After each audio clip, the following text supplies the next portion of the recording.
માધાપર નવાવાસના પૂર્વ સરપંચ અને પ્રદેશ કોંગ્રેસના લડાયક નેતા અને હંમેશા પોઝિટિવ રાજકારણના પ્રણેતા એવા અરજણભાઈ ભોળિયા માધાપર નવાવાસ પંચાયતની ચૂંટણીમાં પોતાની પેનલ ઝુકાવી છે.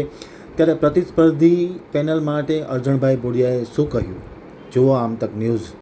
માધાપર નવાવાસ પંચાયતની ચૂંટણીમાં અરજણભાઈ ભોળિયાની પેનલે ઝુકાવ્યું છે. ત્યારે સરપંચ પદના ઉમેદવાર તરીકે આમતક ટીવી ન્યૂઝ સાથેની વિશેષ મુલાકાતમાં તેમણે પોતાના કામોનો હિસાબ કિતાબ રજૂ કર્યો હતો. ખાસ કરીને હકારાત્મક રાજકારણ એ જ રાજકારણની આરસી છે. તેમણે ઉમેર્યું હતું કે પંચાયતના રાજકારણમાં હંમેશા વ્યક્તિગત ચૂંટણી લડાતી હોય છે, ખેલદિલીથી ચૂંટણી લડાતી હોય છે, હકારાત્મક ચૂંટણી લડાતી હોય છે. તેમાં પ્રતિસ્પર્ધી જેવું કશું હોતું નથી.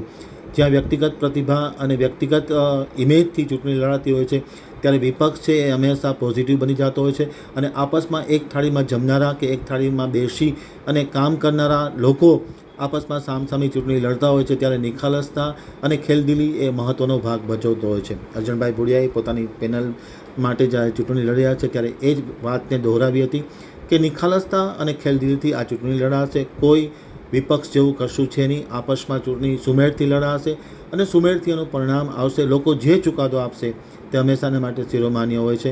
હવે જોઈએ અરજણભાઈ ભોળિયાની આમતક ટીવી સાથેની વિશેષ મુલાકાતના પ્રસ્તુત અંશો.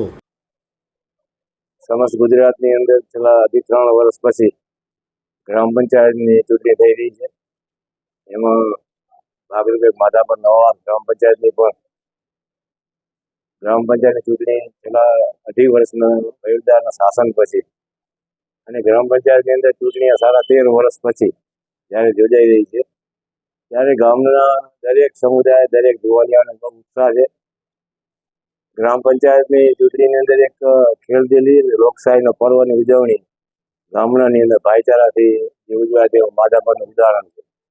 કારણ કે 3 પેનલ કે 2 પેનલ ઉગતી હોય એટલે એક જ ફરિયાના, એક જ કુટુંબના અને એક જ સાથે બેસતા સામસામા લડે અને ખેલદિલીથી અને જે જીતે એને વધાવે એવો માધાપરનો પરંપરાગત છેલ્લા 4 ચૂંટણીઓ દરમિયાન થયું છે.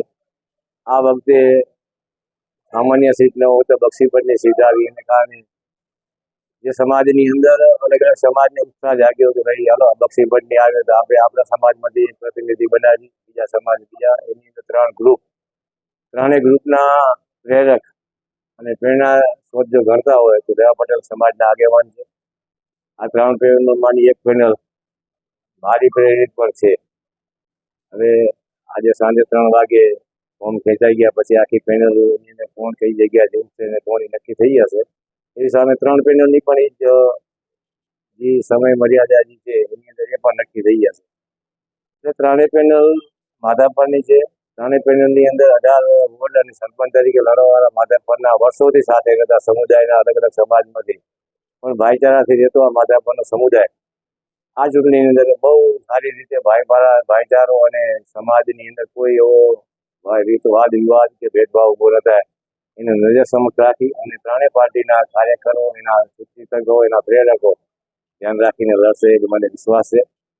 આપના માધ્યમથી સમસ્ત ગામજનોને વિનંતી કરું કે 3 પાર્ટીના પ્રેરકની ભૂતકાળના ઇતિહાસ એને સમાજ માટે, ગામ માટે જે કાર્ય કર્યા એની સાથે જે સરપંચ પદ તરીકે જે ઉમેદવારી કરીએ એ પણ એની વ્યક્તિગત સમાજ અને ગામ માટેના જે કરેલા યોગદાન હોય એને નજર સમક્ષ રાખી અને આવનાર સમયમાં 5 વર્ષ માટે માધાપરના સુકાન પદ જે સરપંચ હોય કે એના 18 સભાસદો હોય સમરસ અને એક વિચાર અને એક સાથે ઉભી અને કામ કરે એવા આપણે સૌ તૂટી અને આવનાર સમયમાં સરપંચ પદ અને 18 સભાસદોને આવતા 5 વર્ષ સુધી હળીમળી અને ગામની અંદર જે વિકાસ કાર્યો થયેલા છે એનું મરામત થાય અને આવનાર સમયની અંદર જે કાર્યની જરૂરત હોય, ગટર, પાણી, રોડ, રસ્તા, મેન્ટેનન્સ, નવા વિસ્તારની અંદર એના સહયોગ કરી સાથે રાખી અને સૌ સમાજ પંચાયત તરફથી આપવામાં આવતી સુવિધાઓ હોય એને સતત અને કાર્યશીલ રાખે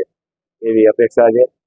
આવનાર સમયની આવતીકાલથી જે પેનલ સામે લડવાની હશે ત્યારે મારી પેનલ, મારો જે ભૂતકાળનો ઇતિહાસ છે માધાપરનો 20 વર્ષની સેવાનો એ પ્રજા સમક્ષ મૂકી હું પણ એક મારી પેનલ માટે દરેક ઘર સુધી, દરેક સમાજના આગેવાનો સુધી, દરેક સોસાયટી સુધી હું પણ એ મત માગવા માટે મારી પેનલ માટે.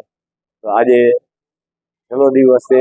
3 વાગે 3 પેનલની સત્તાવાર જાહેરાત થશે ત્રણેય પેનલને જે એની માંગણી મુજબના પ્રતિકો મળશે અને ત્યાર પછી જે ગામની જે 10-8 દિવસ માટેની જે પ્રજાનો સંપર્ક કરવાનો સમય છે એની અંદર અમે જોડાશો. તો આપના માધ્યમથી આમ તક ન્યૂઝના માધ્યમથી હું સમસ્ત માધાપર નવાસ ગ્રામજનોને વિનંતી કરું કે ત્રણેય પેનલ સાથે ભાઈચારો, વ્યવહાર, સંબંધ બગડે નહીં. સમાજની અંદર, સોસાયટીની અંદર કોઈ એકબીજાનો ભેદભાવ અને કોઈ દુશ્મની ન થાય એવા આપણે સૌ પ્રયત્ન કરીએ. ખૂબ ખૂબ ધન્યવાદ. આભાર.